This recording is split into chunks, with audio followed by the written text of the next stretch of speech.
I want to talk to you for a podcast suggestion. I've been an avid follower of your podcast and Physician on Fire, and I'm a believer of the live like a resident philosophy. I'm also a palliative care doctor, debt-free, living in Hawaii, working part-time. I've considered myself an entrepreneur.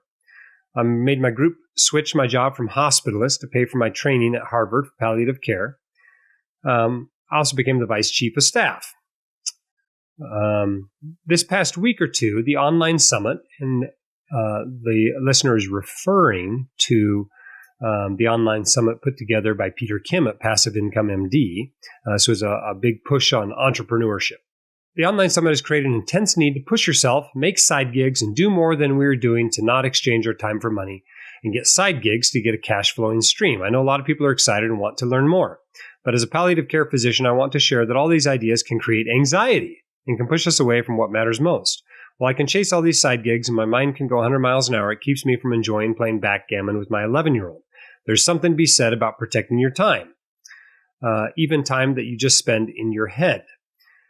I think as a physician, if you do all that you tell us to do and keep your spending in check, you're okay. What we do is noble, and like you said, financial advisors are not kindergarten teachers. Physicians don't need to be jet-setting millionaires. What we do matters. Our time is important, just like I tell my palliative patients. Once you know what matters most, the outside chatter can be turned down. You could do a podcast about this subject. You can tell people not to tune in if they don't want to talk about mindfulness and being okay with having enough. Well, I'm not sure that I need to do a whole podcast about it, but I thought it was a subject worth discussing, whether a physician needs a side income. And it's always been my position that it's not a need. The doctors make enough money that if they will just manage the money well, they don't need a side income. You don't have to have a passive income on the side and a side gig and all this. If you will just be a good doc and manage your money well, you will do fine. However, there are obviously events in all of our lives that make us think it would be very nice to have another income, such as the recent pandemic. And maybe that's what spurred all this interest in entrepreneurship and passive income recently, is the fact that so many of our incomes went down. And of course, the listener goes on to say, I hope you know I'm not saying doing side gigs is bad. I was just observing from the phenomenal conference it was creating excitement, but also a sense of serious anxiety and fear of missing out in the Facebook groups that I belong to.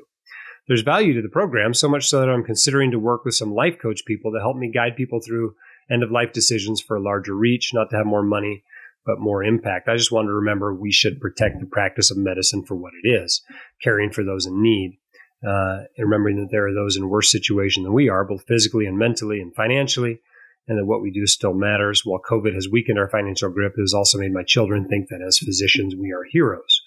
And certainly that is the case, particularly those of you on the front lines.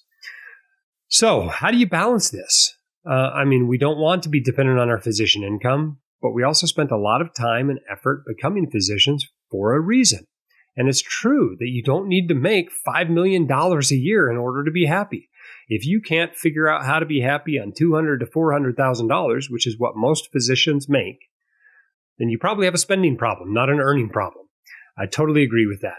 That said, I can hardly be the poster boy for just practice medicine and not worry about it. My white coat investor income far exceeds my clinical income these days. I'm down to half time in my clinical work, so I can't really say you should do something different than I've done. So I find myself with mixed feelings on this subject for sure. But I think each of us needs to find a balance there and realize that if you will carve out a chunk of your income, you'll be okay if you invest it in some reasonable way. But it never hurts to have a little bit of side income if that is something that interests you. But certainly, I would not feel like a side gig is mandatory for a doctor. In fact, for a lot of doctors, your best investment is investing into your own practice. If you want your questions answered by the White Coat Investor, record your question at whitecoatinvestor.com/YQA or click the link in the description.